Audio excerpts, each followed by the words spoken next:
Hello, welcome back to A Beekeeper's Diary. Another week has gone by and I'm back standing in this field in lovely Hertfordshire, staring at my bees. It's that winding down time of year really, and so Hive 1 is in winter configuration already. The super, the box that contains the stores generally, is underneath the brood nest, which I've placed on top to give them space for all the stores and all the bees to get through the winter. And I fed them another bucket of sugar syrup.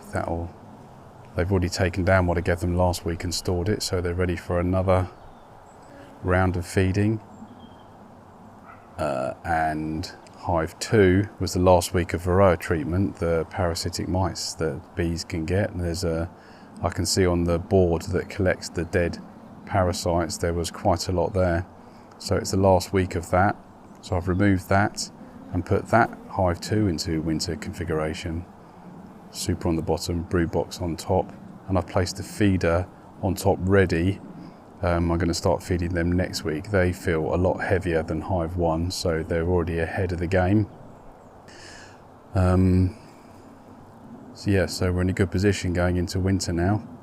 The bees are a bit grumpy today. It's wet and a bit windy. There's not much forage out there other than ivy, so they're a little bit... they're exploring to see if there's anyone else's stores they can steal. So they're a little bit frisky, but nothing we can't handle.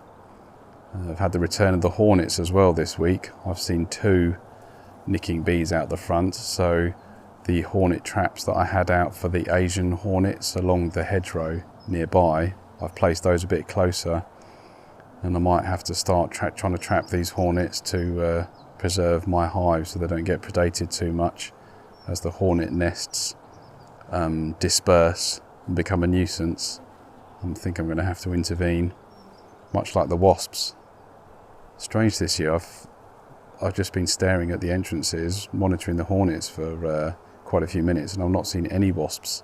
Well, there was one wasp, but a hornet ate it. So the wasps aren't really a problem this year, and we normally get around that problem or try and help by making the entrance to the colony as small as possible, so only the bees can get in single file, and it stops the wasps from sneaking in and attacking the bees and eating the stores and robbing out the stores themselves. But I've still got the entrances reasonably wide at the moment as there's no wasp issue, but I'm keeping a gimlet eye out for the wasps at the moment. That's where we're at with the colonies.